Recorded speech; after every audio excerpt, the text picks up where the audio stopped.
Sua palavra entre as nações. Deus me chamou, Deus me ungiu. Não fugirei mais de ti. Meu coração aberto está ao teu chamar.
Coração aberto está ao teu chamar.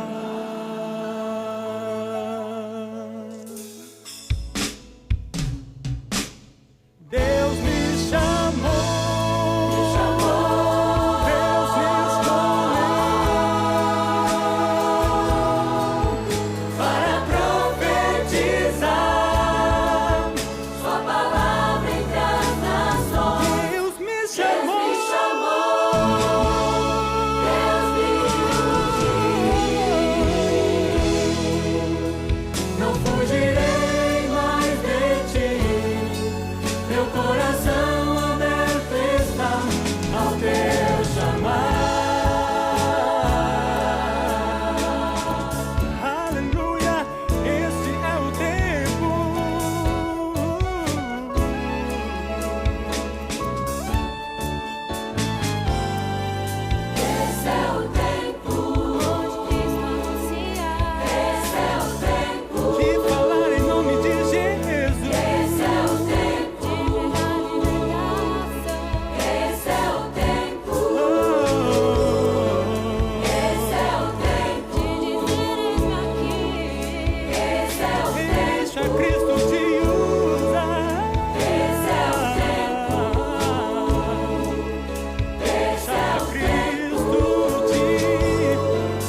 Olá, boa tarde, graça e paz do Senhor Jesus Cristo. Eu sou o pastor Eduardo e esse é o nosso programa Conversa Teológica. Nós estamos falando diretamente da Capela Irma Quadros Estevanato, que fica na Igreja O Brasil para Cristo no Mandaqui, casa de oração para todos os povos. Nossa igreja está localizada à Avenida Ultramarino 616 e o nosso pastor sênior é o pastor Joel Estevanato, que dirige a nossa igreja juntamente com sua esposa Leonor. Nosso programa de segunda-feira à tarde, às 15 horas, Conversa Teológica, faz uma abordagem teológica da palavra de Deus e dos assuntos que a palavra apresenta. E quinzenalmente, nós temos o privilégio de ter conosco o pastor, professor, mestre, apresentador da palavra de Deus, de teorias, de doutrinas provindas da palavra de Deus, e ele, nas segundas-feiras, está conosco para falar sobre o livro de Daniel, quinzenalmente. Hoje, nós temos por falar o capítulo 7 do livro de Daniel, a partir do verso 9, quando a visão dada a esse profeta muda. Na primeira parte, até o verso 8, ele apresenta os reinos, os domínios seculares entre os homens. Mas a partir do 9, sua atenção é chamada para eventos celestiais. E é desse assunto que a gente vai começar a tratar hoje. Antes, porém, nós temos feito aqui algo que para mim também é muito agradável, que é apresentar a literatura que o Espírito Santo concedeu ao pastor Ademir Goulart. Ele escreveu vários livros orientados pelo Espírito de Deus e nós queremos apresentá-los para que você tenha a oportunidade de conhecê-los e, se lhe interessar, basta fazer o contato por telefone, por WhatsApp, pela internet e você poderá adquirir um desses livros. Então eu vou convidar o pastor Ademir para dar a sua saudação inicial e nos apresentar o que seria esse livro aqui, cujo título chama muito a atenção. O título é O Inferno, Justiça Seja Feita. Pastor Ademir, boa tarde, a saudação do Senhor e, por favor, o que é este livro? Pastor Eduardo, boa tarde. É sempre um motivo de satisfação estar na casa de Deus e falar das coisas do Senhor, né? Eu saúdo a todos os irmãos com a paz e a graça do Senhor Jesus Cristo. Amém. E este livro, pastor, eu vi uma grande necessidade, porque atualmente o inferno está sendo muito atacado como doutrina. Eles querem, de todas as formas, principalmente a teologia liberal, eles querem insistir em que não existe inferno. A teologia liberal, a teologia contemporânea, né? Eles tentam desfazer desta questão, dessa doutrina do inferno. A literalidade. A literalidade do inferno. Pastor, deixa eu ver se eu estou ignorante demais. Uhum. Todas as vezes que ele é narrado, principalmente no Novo Testamento, até com as palavras do Senhor Jesus, são simbólicos? Então, como pode ser simbólico se Jesus fez questão de ensinar, de falar sobre essa doutrina do inferno, esse ensinamento sobre o inferno? O inferno, ele é o distanciamento do ser humano de Deus. Então, as pessoas que não querem saber de Deus, elas tendem a se distanciar de Deus. E o inferno é o lugar mais distante de Deus possível. Sim. Porque as pessoas escolheram isso. Elas não querem Deus. Então, por não quererem Deus, automaticamente elas vão no sentido oposto à presença de Deus. E essa doutrina intermediária seria a defesa desses pontos contraditórios. Há um enorme número na humanidade que não quer Deus, mas não há lugar para eles, esse lugar é apenas simbólico. Se é simbólico, então para que existir ou falar sequer? Sim, e sobre para o onde inferno? elas vão? Pra Se onde com elas Deus não querem estar e o lugar é simbólico, elas vão para onde? Ou ficam onde? Acaba se caindo ou no aniquilacionismo adventista, e das testemunhas de Jeová, ou, por outro lado, na hipergraça. Também. É só simbólico e Deus vai fazer um busão, um bandão, e entra todo mundo no céu, que a festa é de graça. É o universalismo. Universalismo. Então, isso é muito perigoso. E eu vi essa necessidade de fazer uma defesa a respeito do inferno, mesmo porque neste mundo não há justiça. A justiça está fraca e falha neste mundo. Então... em alguns países está pior que nos outros. Está pior que os nossos. Não vamos nem falar nisso. Mas o inferno é a justiça divina. É a justiça de Deus para aqueles que foram injustiçados nesse mundo. Então, existem muitas pessoas injustiçadas. O pobre, aquele que não provém de uma condição financeira boa. Então, essas pessoas, elas são discriminadas, muitas vezes são enganadas, são exploradas. Tiago vai denunciar isso. É. Olhem, vocês ricos que exploram o pobre. Exatamente. Que escravizam o pobre. Então, aí o que ocorre com essas pessoas? Pela justiça deste mundo, não falo só do Brasil, do mundo. Sim. Pela justiça deste mundo, essas pessoas estão injustiçadas durante toda a sua vida. Agora, quando elas morrem, elas não vão ser justiçadas por Deus? Com certeza, da justiça divina ninguém escapa. Não há como escapar da justiça de Deus. E a justiça de Deus, ela é real, é verdadeira. As pessoas então questionam, mas como um Deus amoroso pode mandar alguém, um ser humano que ele criou, pode mandar para o inferno? Não, Deus não manda ninguém para o inferno. O inferno é uma escolha. O inferno é a escolha. A pessoa escolhe se distanciar de Deus. A pessoa escolhe viver afastado de Deus. O Deus que deixou toda a sua glória, deixou tudo aquilo que de mais precioso ele tinha. Ele largou tudo e veio se fazer homem aqui neste mundo. E aqui ele também foi injustiçado. E ele veio para cá. Para quê? Para que as pessoas pudessem ver a sua história, entender a sua história e assim compreender que se não aceitar Jesus, se não receber Jesus em seu coração, essas pessoas irão para o inferno. Ao contrário de Deus mandar pessoas para o inferno, eu penso, ao ler as Escrituras e ao contemplar a humanidade, tanto do ponto de vista histórico quanto contemporâneo, eu vejo que, muito ao contrário de Deus mandar pessoas para o inferno, ele fez todos os esforços possíveis e impossíveis para evitar isso. E que a pessoa tem que se esforçar muito para chegar à condição de condenado. Porque a salvação é de graça.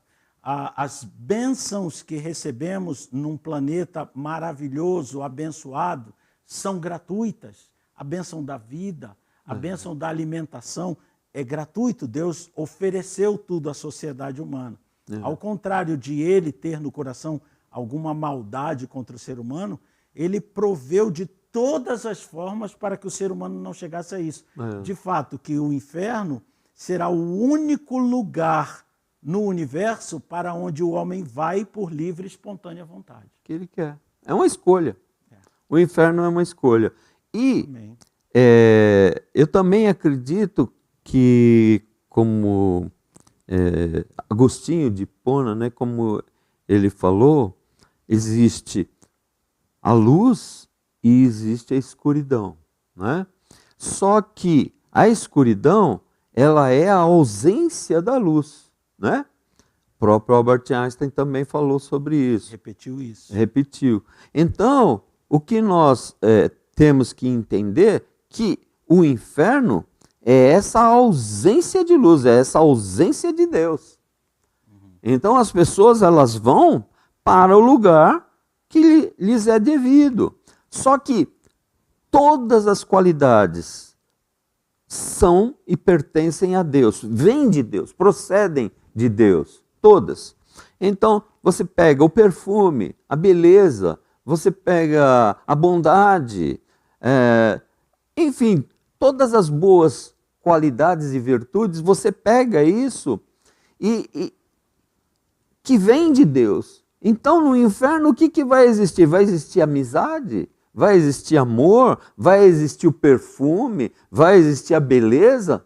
Não, o inferno é a ausência de Deus. De toda e qualquer virtude. De toda e qualquer virtude de Deus, porque as pessoas escolheram não ter Deus, não ficar com Deus.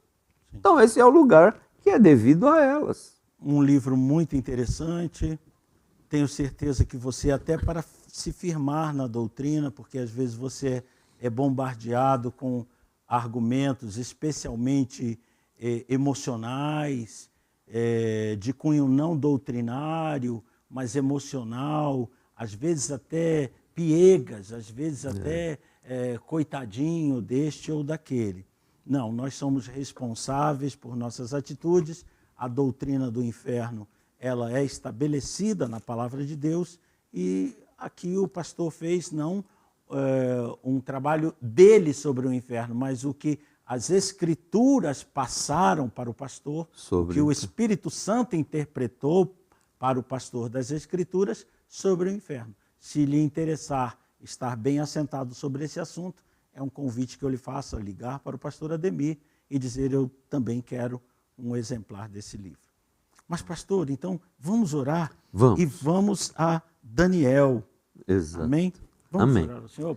Peço ao pastor que, por favor, ore para nós. Senhor Deus, Pai querido, Senhor maravilhoso, Senhor constituiu tudo, Amém. Senhor formou tudo, Senhor criou tudo. Aleluia. Tudo foi feito por Ti e sem Ti, nada do que foi feito se fez, Senhor. Aleluia. Senhor, em nome de Jesus, eu agradeço por ter me dado essa oportunidade aqui neste programa de falar da Tua palavra, Senhor. Abre os nossos entendimentos, Senhor, e não permita que nós cometamos equívocos na Tua palavra, na interpretação da Tua palavra, mas que nós possamos, Senhor, ajudar aqueles que nos ouvem, nós possamos, Senhor, ajudar a crescer estas vidas. Em nome de Jesus, nós rendemos toda a honra e toda a glória somente a Ti, Deus. Em nome de Jesus. Amém. Amém. Meu querido amigo, você que está entrando agora no programa, nós estamos iniciando Conversa Teológica com a nossa Bíblia já aberta em Daniel no capítulo 7, e a partir de agora o pastor Ademir vai analisar para nós os versos em que Daniel é levado a visões celestiais. Pastor, por favor. Amém. Então, no programa passado, nós vimos sobre aqueles 4 animais, né? Nós falamos a respeito do leão com asas, do urso com 3 costelas na boca, falamos do leopardo com 4 asas e 4 cabeças, e falamos também do animal terrível, que não é comparado a nenhum outro animal, mas que é um animal terrível e que é um animal que vai se alimentar, vamos dizer assim, esse animal ele vai se alimentar do mal. Então esse mal vai acontecer brevemente, né? Pelas Escrituras nós sabemos que brevemente isso vai acontecer. E esse animal terrível, aqui no final do versículo 7, fala que ele tinha 10 chifres, né? Então, esse animal com 10 chifres, e no versículo 8, fala que dos 10 chifres, 3 cairão e vai surgir um chifre pequeno, que vai derrubar 3, ou seja, de 10 caem 3, sobram 7. Desses 7, sobe mais 1, então ficam 8 no total, né? E esse chifre pequeno tem mais um detalhe. Ele tem boca e ele tem olhos. Isso é bem interessante de nós meditarmos a respeito. Tudo que está na palavra de Deus, irmãos, é tudo para a nossa meditação. Verdade. Nós temos que meditar, temos que observar os segredinhos. Tem coisas assim que é só para quem buscar. Buscar-me-eis e me achareis quando me buscares de todo o coração. Amém. Ou seja, basta ter um pouco de interesse na profundidade das coisas de Deus, né?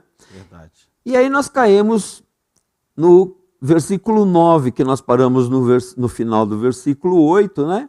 Que ele falava coisas arrogantes, né? E tinha olhos e boca de homem. Interessante meditar a respeito disso, irmãos. Porque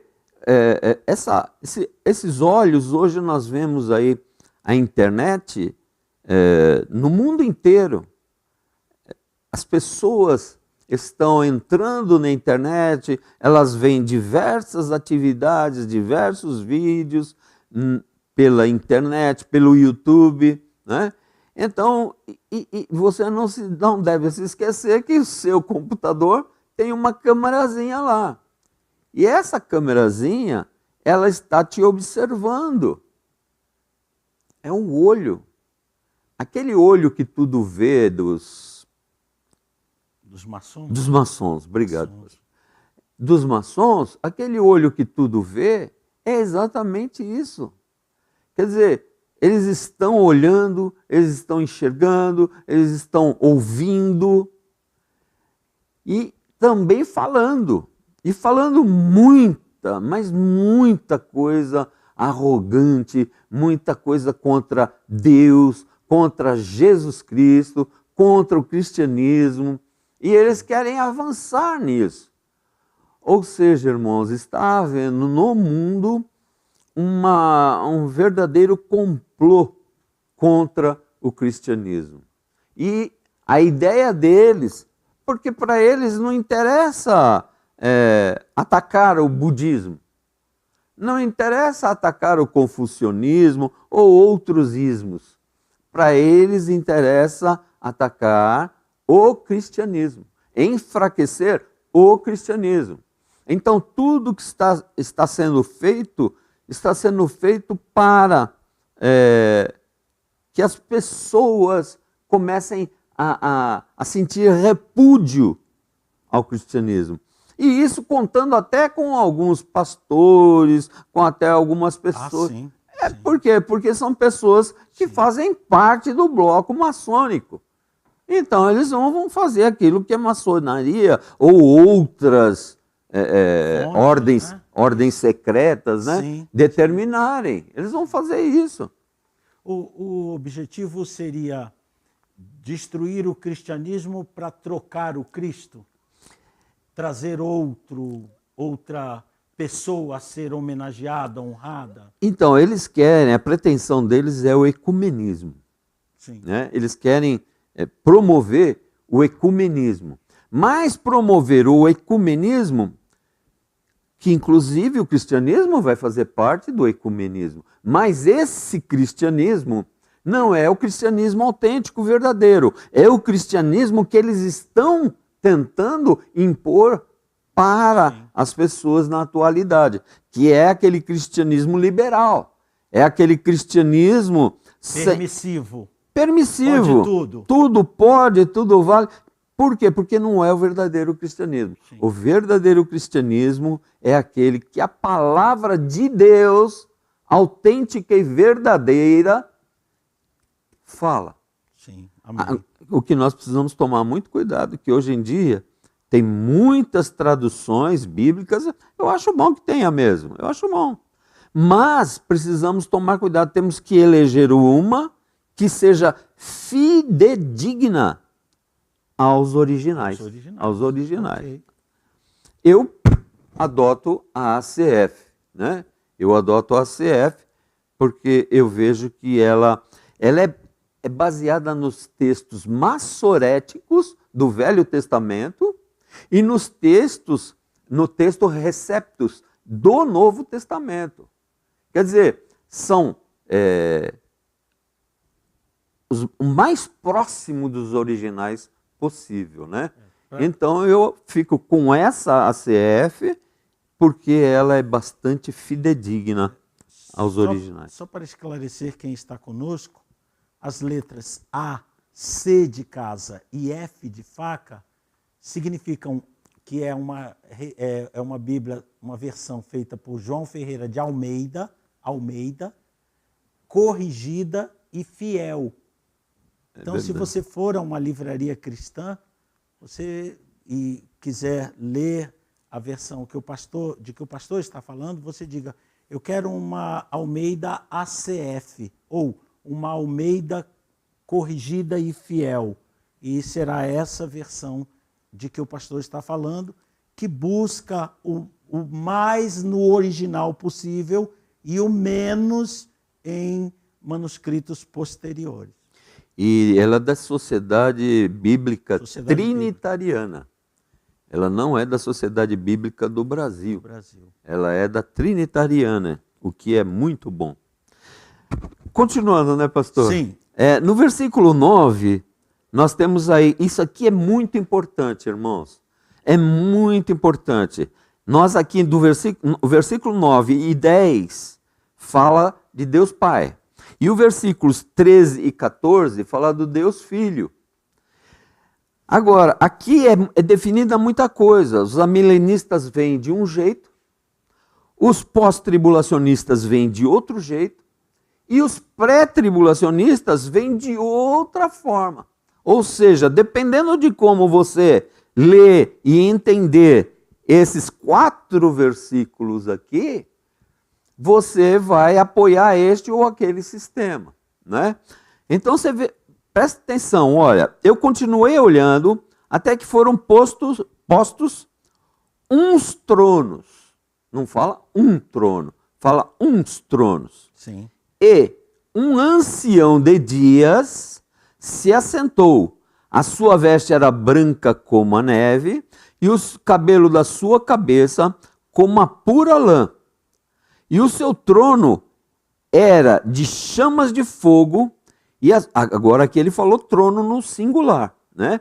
Lá em cima, uns tronos, agora aqui é no singular, observe esses detalhes.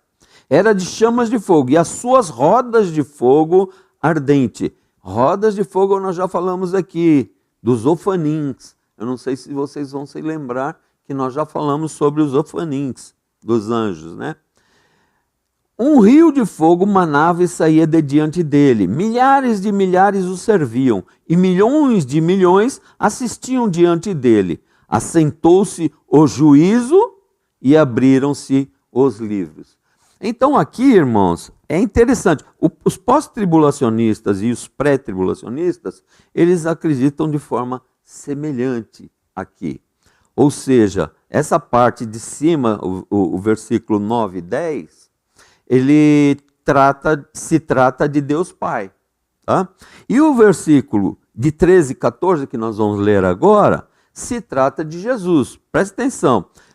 Mas existem argumentos, irmãos. Eu vou ver se o Paulo pode colocar para nós. O senhor vai ler o 13? O 13 e o 14. Se o Paulo pode colocar o 13 e depois o 14. E depois o 14. Ó, estamos com ele na tela, o senhor pode ler? Isso. Que assim, quem está acompanhando conosco tem essas duas entradas, né, nos ouvidos e está vendo na sua tela. Ótimo. Eu estava olhando nas minhas visões da noite, e Daniel falando, né? Sim. E aqui é importante observar, ele fala eu. Até o capítulo 6, ele trata na terceira pessoa. Sim. Do capítulo 7 em diante, ele vai tratar na primeira pessoa. Sim. Isso é muito importante. Eu estava olhando nas minhas visões da noite, e eis que vinha nas nuvens do céu como filho do homem, e dirigiu-se ao ancião de dias. E o fizeram chegar até ele. Ou seja, fizeram este filho do homem se chegar ao ancião de dias. Que está assentado no trono. Que está sentado no trono. E foi-lhes dado 14, domínio isso. e a honra e o reino, para que todos os povos, nações e línguas o servissem. O seu domínio é um domínio eterno, que não passará, e o seu reino tal que não será destruído. Perdão.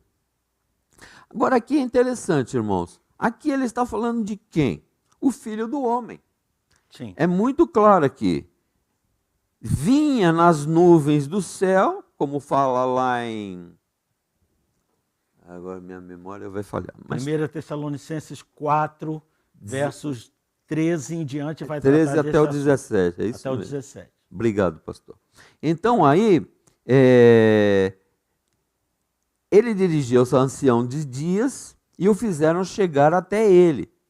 Ou seja, Jesus, ele vai ser, não vou falar consagrado, mas ele vai ser elevado a uma posição de honra muito grande, muito grande.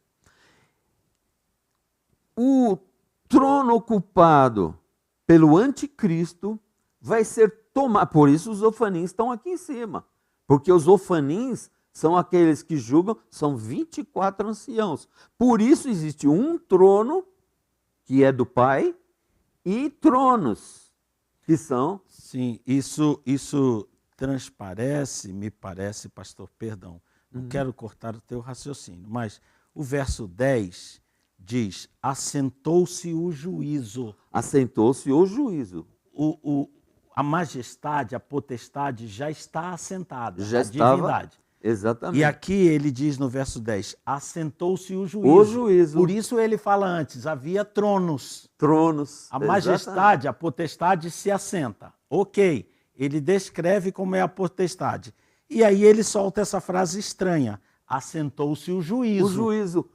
Aí a pessoa lê e fala, mas como assentou-se o juízo, né? Sim. É porque eles vão ajuizar, eles vão Sim. julgar, fazer um julgamento, né? Sim, perfeito. E abriram-se os livros. Agora, que livros são esses que eles estão abrindo? Isso é muito importante, porque quando o cristão for julgado no tribunal de Cristo, também se abrirão os livros. E esses livros que se abrirão será o livro da alma de cada pessoa, de tudo que você fez, porque as suas obras o seguem. Sim. E as obras que nós fizemos como cristãos, como filhos de Deus, nos seguem também. E nós, no tribunal de Cristo, seremos julgados, mas não para condenação. Seremos julgados apenas para galardoamento, porque no reino de Deus existe hierarquia. E isso aí, penso eu, pastor, não pode haver dúvida depois do que Paulo escreve aos Coríntios no capítulo 3. Fica muito claro ali que não há perda pessoal, há perda de galardão. A perda de galardão. Não há perda, não há ferimento da alma, não há consequência contra a alma, há a perda da benesse. Exatamente. Quer dizer, a pessoa vai perder o galardão. Ele não vai ter aquele galardão. Por exemplo, pastores fazem a obra de Deus. Muitos pastores honestos, decentes, fazem a obra de Deus, se sacrificam e tudo mais. E existem pastores que não fazem nada disso, que ele só quer ganhar, só quer... Na linguagem secular, eu não diria que são mercenários, porque os mercenários, eles vão pegar o elevador e descer até o 5º andar. Mas eu estou falando daquele que faz a obra sem tanto afinco, sem tanto cuidado, desprezando às vezes a ovelha porque ela está precisando dele no meio da madrugada. E aí ele vai chegar lá e vai ter uma surpresa. Porque Porque ele vai apresentar essa obra. A questão é do galardão ali. Do galardão. E as pessoas não estão dando valor ao galardão. Isso me deixa extremamente preocupado. Como que pode alguém não dar valor ao galardão? Que vai ser eterno. Eterno. Se a Bíblia está dizendo que ele é precioso, será que o Espírito Santo supervalorizou uma coisa que não tem valor algum? Será?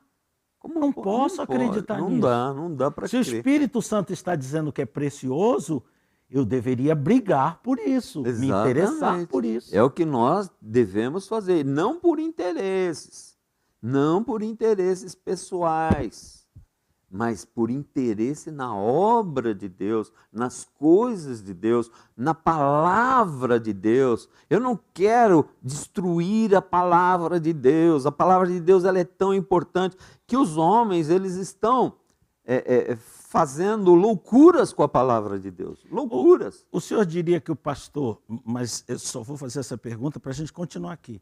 O senhor diria que o pastor, o líder, que está vendo o pecado na igreja e está permitindo, para não perder um dizimista, para não diminuir o número da sua igreja, como é que ele vai ficar com o galardão, pastor? Com certeza ele vai ser prejudicado, como Paulo fala lá em Coríntios, né, que o edifício, cada um saiba como edificar, né? Se edificar com palha, com madeira, com feno, vai queimar. Se edificar com ouro, prata, pedras preciosas, então isso permanece. Vai permanecer. Agora, amém. Essas são as obras.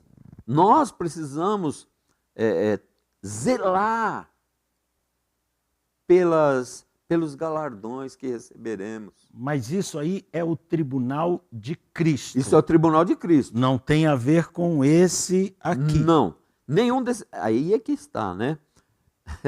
Os pós-tribulacionistas, eles criam algo aqui que é um pouquinho diferente. A interpretação, o entendimento deles. Eles acreditam o seguinte, essa parte de cima é o pai, como nós acreditamos, e a parte de baixo é o filho, como também nós acreditamos, normal. Okay. Só que, quando ocorre um e quando ocorre o outro, essa é a grande questão aqui. Porque eu não posso dizer, o filho está sendo empossado. Pode falar. Não. O filho está sendo empossado. Ele foi chamado diante do Pai, do Deus Altíssimo, Todo-Poderoso, e ali ele vai ser empossado. Né? Empossado para quê? Para reinar por 1000 anos na terra. Para reinar por 1000 anos. Aí o que os amilenistas, por exemplo, falam o quê? Os amilenistas falam, não, isso daqui tudo vai acontecer, os dois, vai acontecer no final do milênio, no final dos tempos. Porque para eles o milênio não é de 1000 anos. Não é literal. Não é literal. Então isso vai acontecer no final do milênio, para o amilenista. Agora aqui existe uma diferenciação entre o pós-tribulacionista e o pré-tribulacionista. Por quê? Porque se ele está sendo preparado para o reino, significa que Jesus vai ser entronizado. E vai haver uma grande festa para essa entronização, não é? Então, o que está acontecendo na parte de cima aqui? A parte de cima vai haver juízo. A parte de cima, me perdoem, irmãos, é o versículo 9 e 10. É o 10, principalmente o 10. 9 okay. E o 10. Eu falo a parte de cima porque está na parte de cima da minha Bíblia. Não, é porque está dentro da nossa mente e às vezes a gente entende que está dentro da sua mente, mas nem sempre. Nem sempre, exatamente. Então o versículo 9 e o versículo 10, esse juízo que está acontecendo aqui, esse juízo é o juízo da grande tribulação, da tribulação. É o juízo da tribulação. Ou seja, primeiro tem que ser deposto Cristo o anticristo. O chifre, porque ele está falando aqui em cima sobre o chifre pequeno. Sim. Então, e aqui o versículo 11 e 12, esses versículos, eles são colocados no meio disso aqui propositadamente. Deus é um gênio. Deus é um gênio. Seria a interpretação por sequência cronológica. Exato. Aqui, por exemplo, o versículo 9 e o versículo 10, vai haver um julgamento. Ok. Um juízo. Que Ok. juízo é esse? É o juízo da tribulação. Então eles vão julgar o que o anticristo, o falso profeta, estão fazendo durante a tribulação. Então vai haver um juízo e esse juízo vai ser transformado, como diz o Apocalipse, na ira de Deus. Esse juízo que está sendo feito aqui.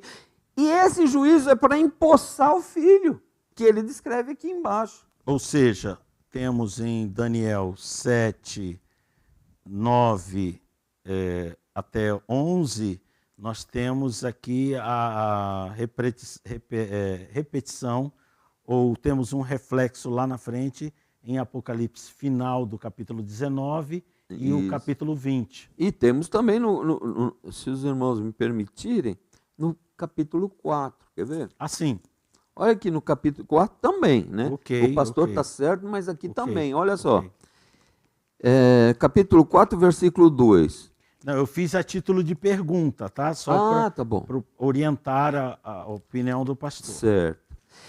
Olha o versículo 2 do capítulo 4. E logo fui arrebatado no espírito, e eis um trono.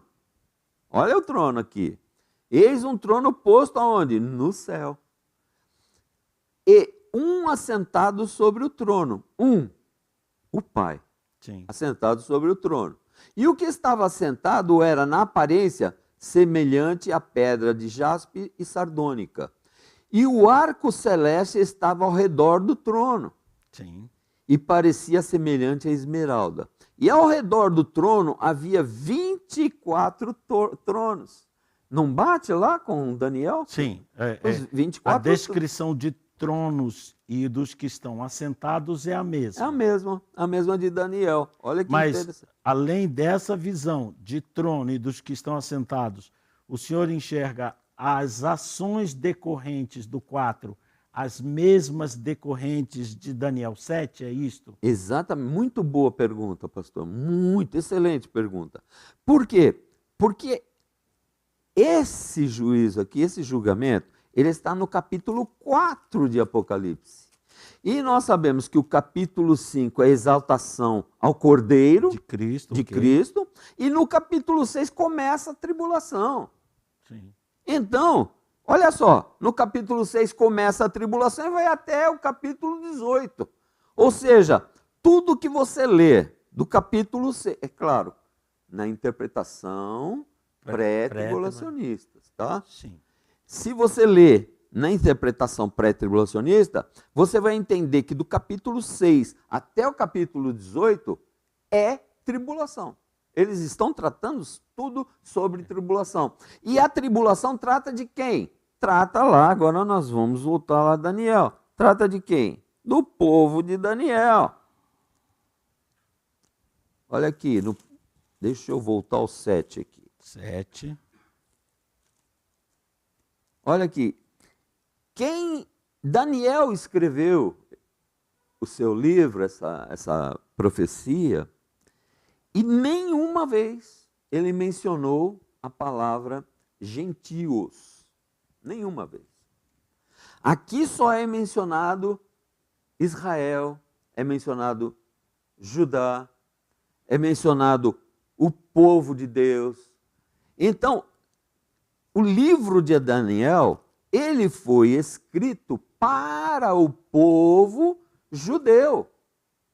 É para os judeus. Você vê lá no capítulo 12, é que nós precisaríamos movimentar para lá e para cá. E Passar pelo 9 antes. Então, aí nós vamos... Aqui, o próprio versículo aqui no 7, nós temos o verso 21. Eu olhava e eis que essa ponta fazia guerra contra os santos e os vencia. E o venceu. Aqui, santos, na interpretação que o pastor está dando, são os judeus. São os judeus. Por quê? Porque esses santos aqui é o mesmo santos que é tratado lá no livro de Apocalipse.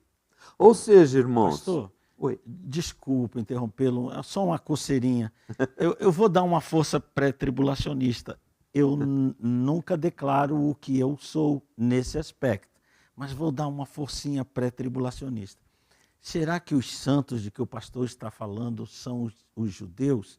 O verso 25 do capítulo 7 vai dizer, ele proferirá, aponta, né, o falso Cristo, proferirá palavras contra o Altíssimo e destruirá os santos do Altíssimo e cuidará em mudar os tempos e a lei. Olha só. Os tempos e a lei interessam a quem? Aos judeus ou aos gentios? Pronto, o pastor já respondeu tudo. Desculpa, eu Já me deu uma não sei se eu muito dei grande. spoiler aí, Mas é muito bom. É só isso. para dar uma força pré-tribulacionista. Ei, você que é pré-tribulacionista, decore esse versículo. Agora, no versículo 25, que o pastor citou, ele fala assim, ele proferirá palavras contra o Altíssimo e destruirá os santos do Altíssimo. Esses santos do Altíssimo, quando fala do Altíssimo, está falando do Pai. Está falando de Deus Pai. É o Olã. Que Olã, exatamente. Que esse Deus Pai é o Deus Pai do Antigo Testamento. Então nós precisamos ter uma visão clara de Antigo e Novo Testamento. Sim. O Antigo Testamento é uma bênção de Deus, mas o Antigo Testamento, ele foi escrito para conduzir o povo judeu e para trazer o Messias. Sim. Quando o Messias veio, ele trouxe um Novo Testamento, e esse Novo Testamento que o Messias traz é com relação à igreja e não ao povo judeu. Por isso aqui no capítulo 7, versículos 9 e 10 é o Pai, e do 13 e 14 é o Filho. Porque é interesse do Filho que esse período tribulacional, quando se acabar, é interesse do Filho que ele venha com a sua noiva. Venha o seu governo. Venha o seu governo para reinar. E aí o pré-tribulacionista, ele entende que ele vem reinar e dentro do plano, por exemplo, estabelecido lá em Apocalipse, ele vem com sua noiva. Em Tessalonicenses, Paulo vai apresentar isso. Então ele vem com a sua noiva. Essa é a visão pré-tribulacionista. Isso. Esses versos aqui estão favorecendo grandemente o que o pastor está afirmando, né? É um dos pontos fortes do pré-tribulacionismo. Agora, o pós-tribulacionismo, como é que o pós-tribulacionista entende? Ele entende da mesma forma, pai e filho. Só que ele joga o filho não no começo do tribulacionismo, porque o 9 e o 10 é o julgamento daquilo que vai acontecer. Né? E o 13 e 14 é o filho sendo instruído e preparado para a grande tribulação, o tribulacionismo, melhor. Sim. A minha primeira pergunta, pastor, o senhor fala pós-tribulacionismo. Aí, apenas para explicar a quem está nos assistindo, existem 3 posições. Pré-tribulacionismo. Quando o pastor se refere a pós-tribulacionismo, penso eu, o senhor está se referindo aos aos pós-tribulacionistas. Porque o meso, ele tem uma visão semelhante ao pós-tribulacionismo, só que eles encurtam o tempo, né? Só para a segunda metade, os 3 anos e meio finais. Eu entendo assim que ele tem comunicação com o pré e com o e pós. tem comunicação com o pós. Pode. Simplesmente porque o mesotribulacionista, ele simplesmente faz a divisão, que é a mesma divisão que as Escrituras fazem, dos 7 últimos anos. Raramente veremos nas Escrituras 7 anos. Sempre veremos 3 anos e meio. E o mesotribulacionista, ele, é claro, diante de um ensinamento tão claro de que 3 anos e meio é mais forte nas Escrituras que 7 anos, ele é mesotribulacionista por isso. Então, o estudo de todas as passagens em que aparecem 3 anos e meio vai lhe dar uma ideia, uma nuance, uma visão geral do que o mesotribulacionista crê. Alguns dizem que meso não apenas é uma opinião muito recente, como ela não satisfaz nem a um lado nem a um outro. Penso eu, repito, eu nunca declaro que sou, mas penso eu que o meso não é que ele pega uma parte de um, uma parte do outro, mas ele simplesmente faz o encaixe que as Escrituras fazem por tratarem sempre o período como 3 anos e meio e não como 7 anos. Então, por que as Escrituras falam 3 anos e meio sempre? Se são 7, ela não deveria falar antes dos 7 e depois dos 7? Só seria pré ou pós. Mas por que a Bíblia fala 3,5? Esse é o ponto do mesotribulacionista. E aqui o pastor está colocando um posicionamento muito característico do pré-tribulacionismo. Porque, segundo a explicação que o senhor está dando ali, eu interrompi, mas já vou agora lhe voltar, o pós entende que essa vinda do filho vinda é no final. Posterior. É posterior. Mas o que ocorre? O pós-tribulacionista entende assim. Mas todos nós entendemos assim. Porque Jesus ele volta só depois de todo o período de tribulação mesmo. A questão do pré-tribulacionista não é que Jesus volte antes. A questão do pré-tribulacionista é que Jesus arrebata antes. É diferente. É diferente, exatamente. É diferente. Então, é muito nó, né, irmãos? Mas aqui nós podemos tirar uma ideia, uma conclusão de que é possível tratar, inclusive, do amilenismo aqui, porque o amilenista ele vai falar que são a mesma coisa, que aqui não é pai, que o filho aqui do 13 e 14 também é do 9 e 10 também. Por quê? Eles vão lá em Apocalipse 1, do versículo 12 ao 18, vamos lá. Apocalipse 1, do versículo 12 ao 18. Olha só, que interessante. E virei-me para ver quem falava comigo, e virando-me, vi 7 castiçais de ouro, e no meio dos 7 castiçais de ouro, um semelhante ao filho do homem, vestido até os pés de uma roupa comprida e cingido pelos peitos com um cinto de ouro. E a sua cabeça e cabelos eram brancos como a lã branca, como a neve, e os seus olhos como chamas de fogo, e os seus pés semelhantes a latão reluzente, como se tivessem sido refinados numa fornalha, e a sua voz como a voz de muitas águas. Eu vou pedir para o pastor, o Paulo, né? Ah, sim. Se você puder, Paulo, colocar o 3. Não, e eu errei o número aqui. Tem 2 3. É o 3B. Sim, vai apresentar o que para nós, pastor? Vai apresentar um comparativo entre Daniel 7, Daniel 13 e Daniel 17. Já está na nossa tela. Ah lá, aquilo ali. Obrigado, Paulo. Então é aquilo ali, olha. Daniel 7, nós temos 4 bestas, que nós já vimos, já passamos pelas 4 bestas de Daniel 7. no versículos 2 e 3. No Apocalipse 13, nós temos uma besta, no versículo 1, uma besta. E no Apocalipse 17, a besta que traz quem? A mulher vestida de escarlata. Ok. Então nós temos ali, olha, um comparativo que joga o livro de Daniel, ele é fundamental, meus queridos. Ele é fundamental para se entender a complementação que vem no livro de Apocalipse, né?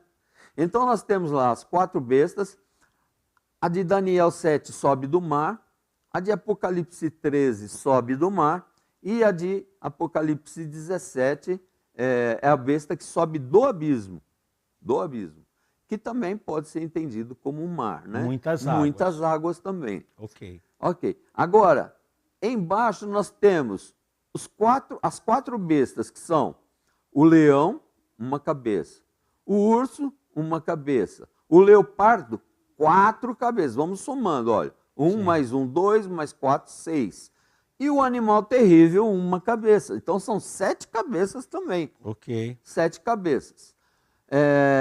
No Apocalipse 13, ó, semelhantes ao leopardo, pés de urso, boca como de leão, dragão, dá o seu poder e trono E autoridade. e autoridade. Olha só, quer dizer, também apresenta as bestas. Agora vamos para o 17. E vai à perdição. Ou seja, nesse ponto, nós estamos vendo o quê?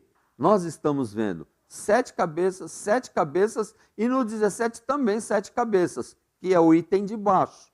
Sim. O item de baixo, 7 cabeças, do versículo 4 ao 7, Sim. que é a somatória, né, das cabeças. 7 cabeças, 7 reis. 7 reis. 7 montes e 7 reis. Isso. E no capítulo 7, no capítulo 13, temos lá 7 cabeças, no versículo 1. Ok. E no capítulo 17 também temos 7 cabeças. Ok. 7 montes, 7 reis, 7 reinos, né? Sim, sim. Então veja como o livro de Daniel parece ter sido escrito ontem. Parece ter sido escrito examinando o livro de Apocalipse, o que não é, né? Porque foi realmente profetizado por Daniel. Aí depois no de baixo tem 10 chifres e um chifre pequeno, no capítulo 7 de Daniel. No capítulo 13, nós Apocalipse. temos 10, Apocalipse 13. Apocalipse 13 nós temos 10 chifres, Sim. no versículo 1. E 10 chifres também no 17, que é o versículo 3c, o 7c e o versículo 12. Isso aí tá, irmãos, depois, se você puder, bate uma foto disso daí, para você depois... Dá um print. Dá um print, isso, para depois você poder estudar com mais tranquilidade, né? Depois abaixo, uma boca que falava grandes coisas, como nós estamos vendo aqui em Daniel 7, né? Isso. Uma boca que falava grandes coisas. Sim, falava grandiosamente. Deixa eu ver aqui.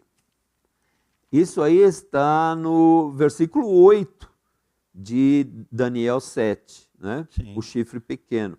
E falava grandes coisas. E depois também no versículo 19, fala assim: então tive desejo de conhecer a verdade a respeito do 4º animal, que era diferente de todos os outros, muito terrível, cujos dentes eram de ferro e as suas unhas de bronze, que devorava, fazia em pedaços e pisava aos pés o que sobrava. Olha como era terrível. E no final do verso 20 vai Do dizer, 20, e uma boca que falava grandes coisas. Exatamente. Olha só, o versículo 20. Uma boca que falava grandes coisas. Então você tem lá na tabela que nós estamos mostrando, você tem lá então uma boca que falava grandes coisas, uma boca que proferia blasfêmias e no capítulo 17, cheia de nomes de blasfêmia. Ou seja, veja que há um paralelo. Um paralelo. Há um paralelo. Porque a blasfêmia nada mais é do que uma boca que se vangloria de falar grandes coisas. E fala grandes Normalmente blasfemas coisas. Deus. Contra Deus. Sim. E contra o povo de Deus. Contra o povo de Deus, sim. É. Faz sentido. Aí na linha de baixo nós temos aquilo que o pastor falou, pastor Eduardo. Tempo, tempos e metade de um tempo. Ou seja, tempos e metade de um tempo vai dar 3 anos e meio. Né? No capítulo 13 de Apocalipse, nós temos atua por 42 meses, ou seja, 3 anos e meio. 3 anos são 36 meses, mais 6 meses, 42 meses. 3 anos e meio. 3 anos e meio. Ou seja, o tempo também está batendo. No capítulo 17, ele não colocou a repetição, porque já é uma coisa notória, né? Agora, na linha de baixo, prevalece contra os santos. Em Apocalipse 13, também, olha só, vitória contra os santos. E no capítulo 17, também, embriagada com o sangue de quem? Dos santos e das testemunhas de Jesus. Então veja que está tudo bem casado se nós prestarmos bastante atenção, né? Irmãos, eu quero falar uma coisa para vocês, que é o seguinte: quando você lê a Bíblia, eu não tenho que buscar a minha opinião, eu escolho esse.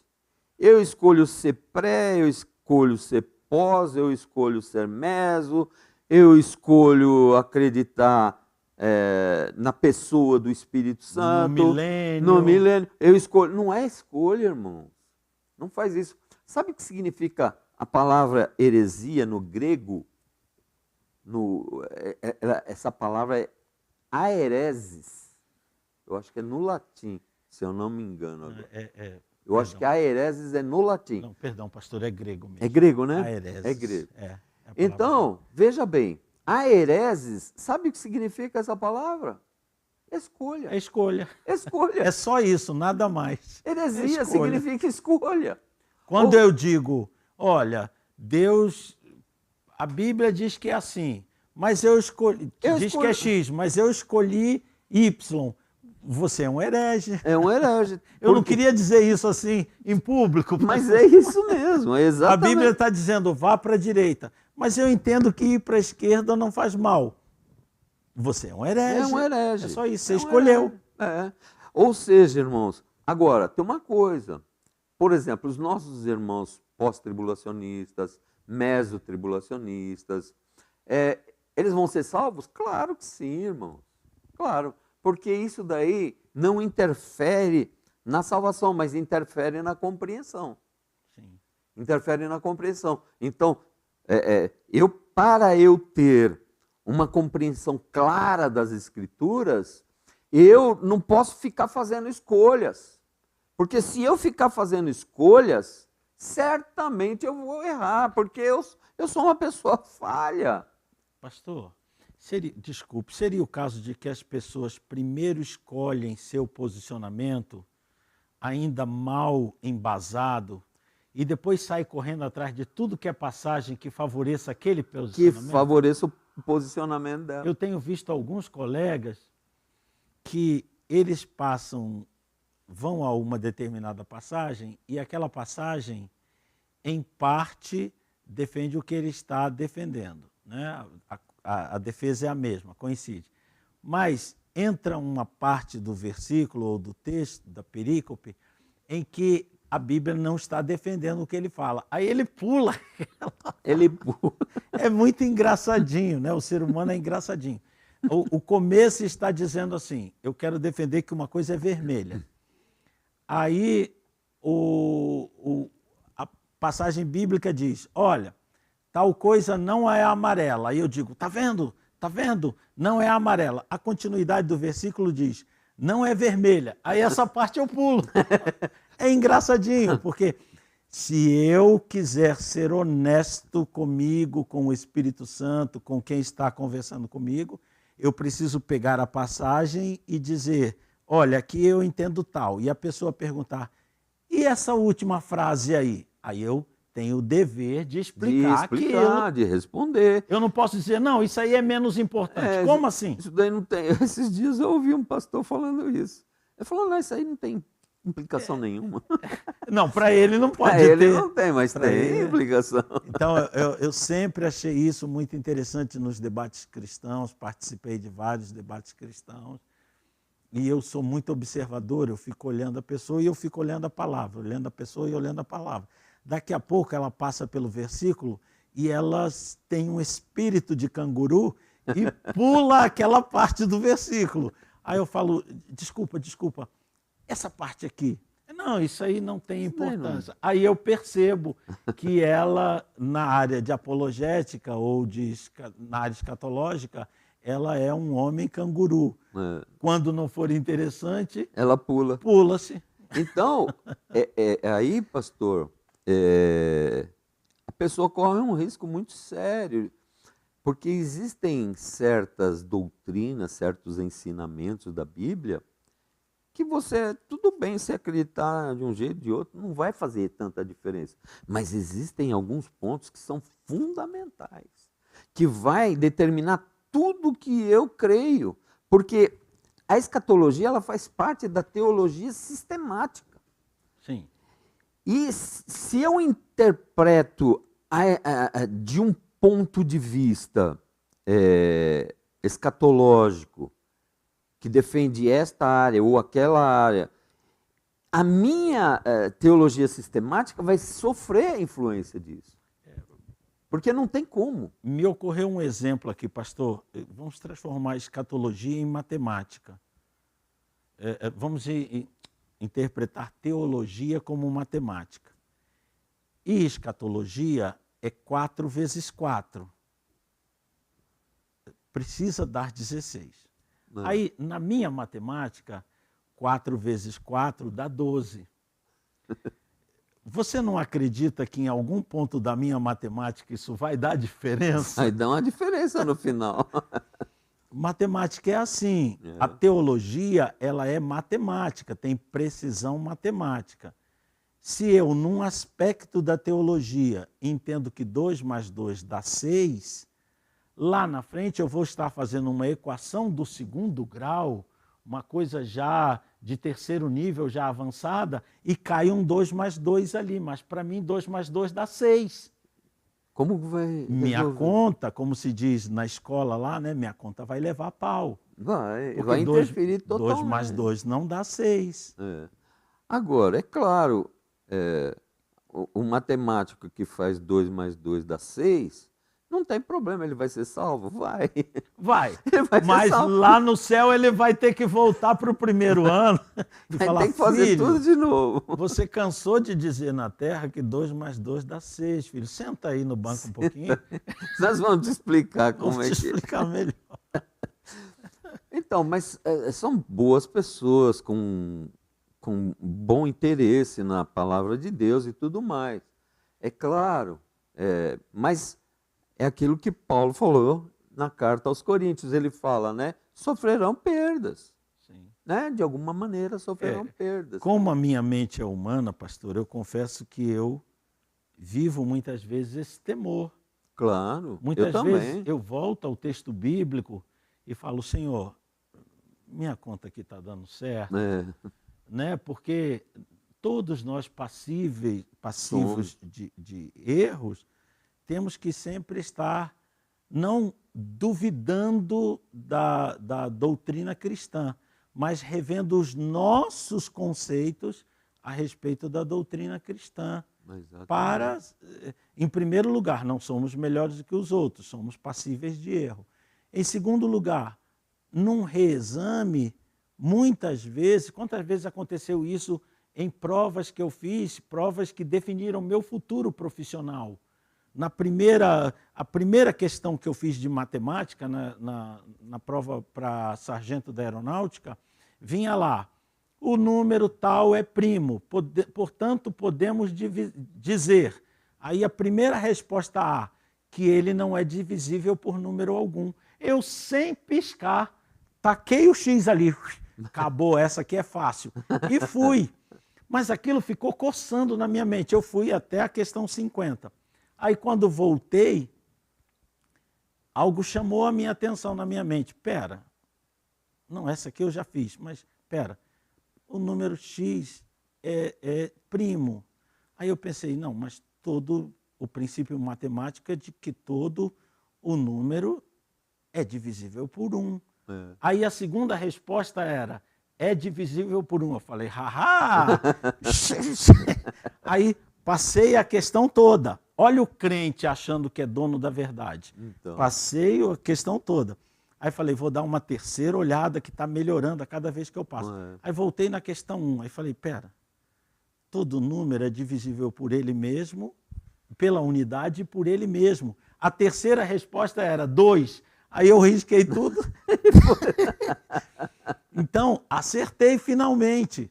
Mas devemos tomar o cuidado com ser donos da verdade, porque quando a gente repassa a avaliação da matemática, a gente vê que os números primos são divisíveis pela unidade e por ele mesmo.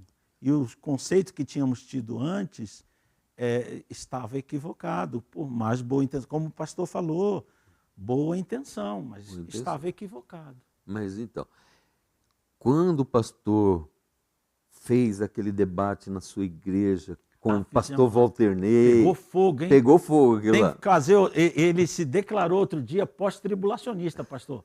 Acho que eu vou juntar as feras. Juntar. Então, o pastor Walter Ney, ele é pós-tribulacionista mesmo. Ele não é meso, ele é pós. Ele é pós. Isso. E eu, na ocasião, eu estava pensando, porque meditando a respeito de toda a escatologia, estudando e tudo mais, eu falei, puxa, eu estou começando a acreditar no mesotribulacionismo. Olha aí. No mesotribulacionismo. Eu falei... Você vê como a cabeça da gente fica? É. Sim, e aí? E os argumentos são muito bons. Muito fortes. Muito fortes. E eu comecei, até que fui convidado para aquela... O senhor naquele momento estava como meso. Eu estava querendo mudar, né? Mudar do pré para o meso. Para o meso. Eu estava uma vacilada no caminho dos prés. Por quê? Porque eu conheci algumas dificuldades no pré, e aí eu falei, eu vou tentar resolver essa questão aqui. E fui e caí no meso. Caí no meso e falei, bom, eles têm quase a mesma visão que o pré, só que o tempo é menor. Em vez de ser 7 anos, é 3 anos e meio. É 3,5. Então eu fiquei ali. Mas depois, analisando, eu fui buscar, eu li, eu pesquisei e cheguei à conclusão que não dava também.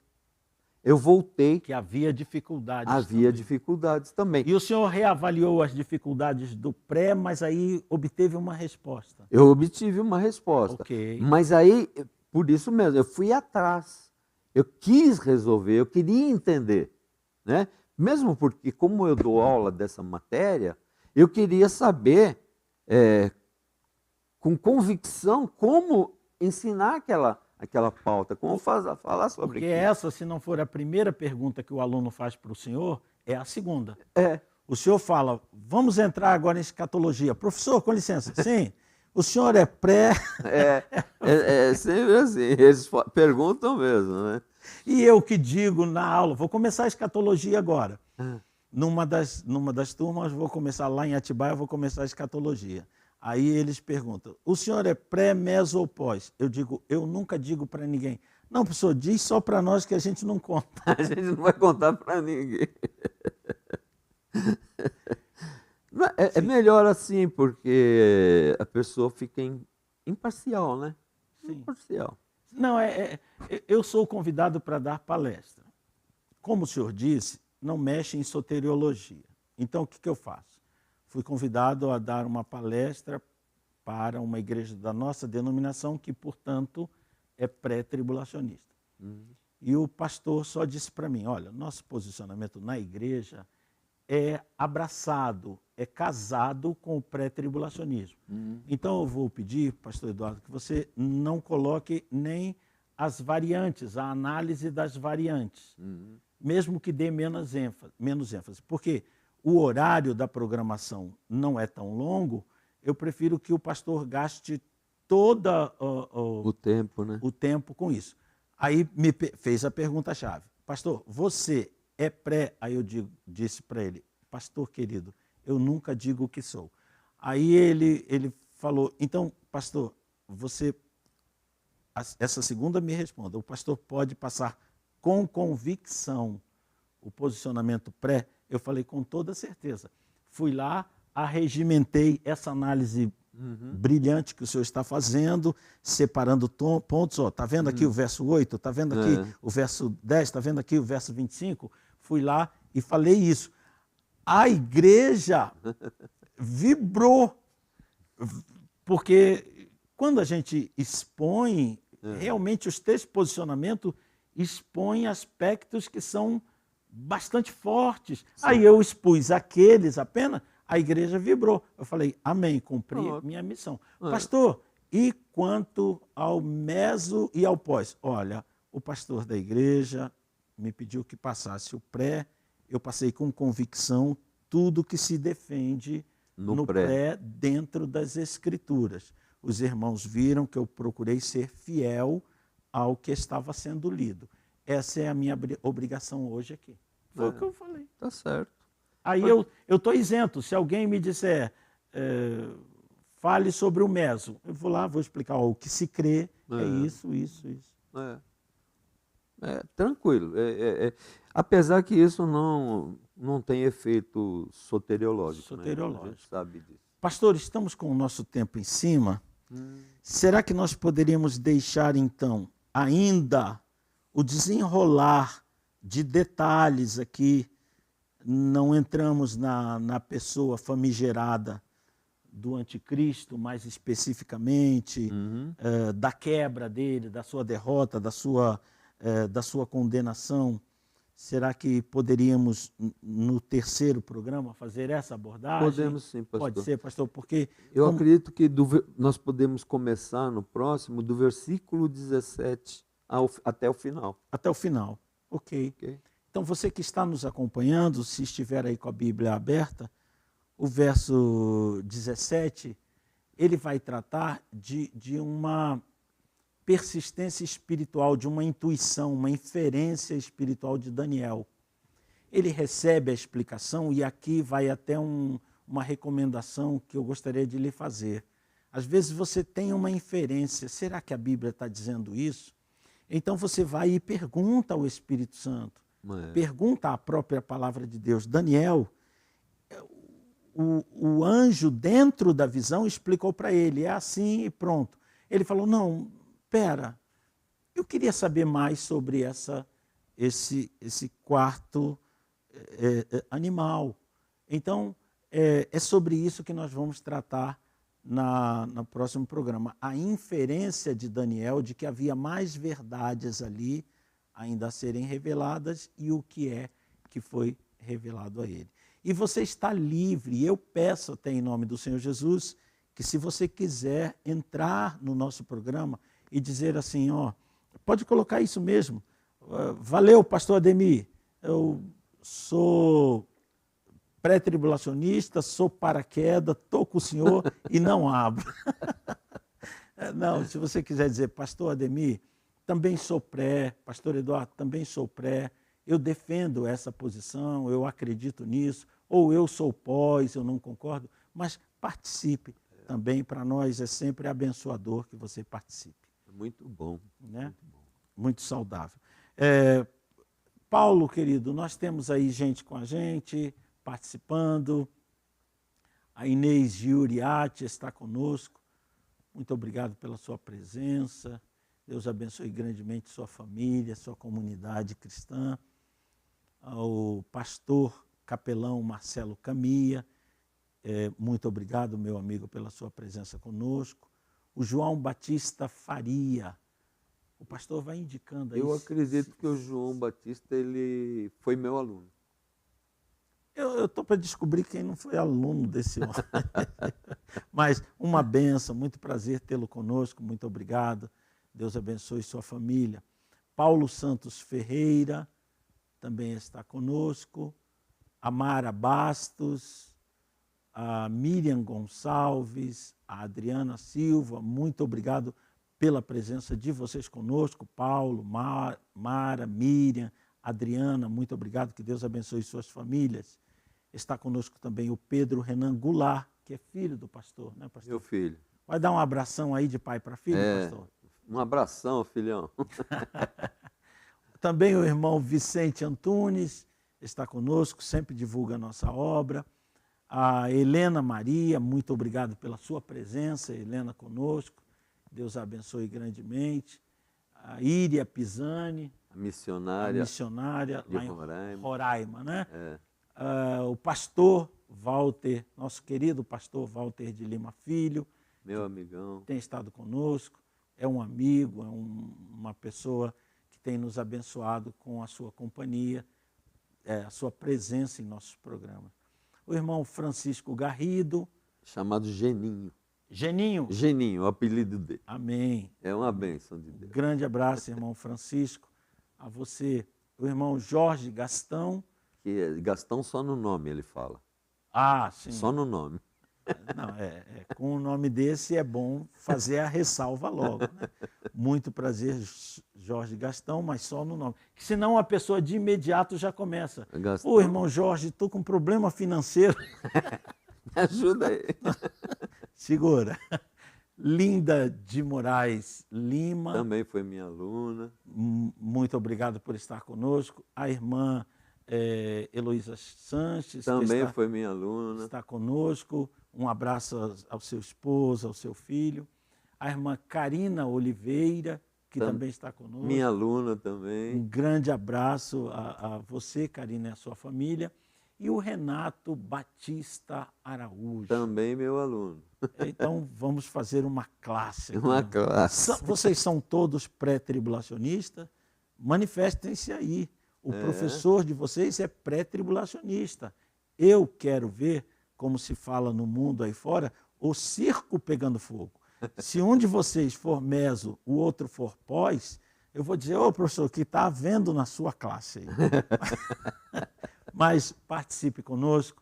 Muito obrigado pela sua companhia, pelo seu carinho, pela sua atenção. E se Deus quiser, daqui a 15 dias estaremos aqui para tratar sobre o anticristo e o juízo de Deus sobre ele e sobre a maldade.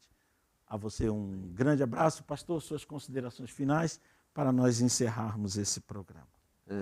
Eu só queria fazer uma solicitação aos irmãos que estão nos ouvindo, que quando vocês forem estudar, façam de coração, porque a Bíblia, ela não é um livro difícil, ela é um livro que a pessoa precisa acreditar no que está lendo. Se a pessoa acreditar no que está lendo e tentar buscar a profundidade que existe naquilo, ela vai descobrir muita coisa linda na palavra de Deus. Aleluia. Amém. Então, um grande abraço a vocês. A você que vai assistir mais tarde, um grande abraço. A graça e a paz do Senhor Jesus Cristo. E até lá.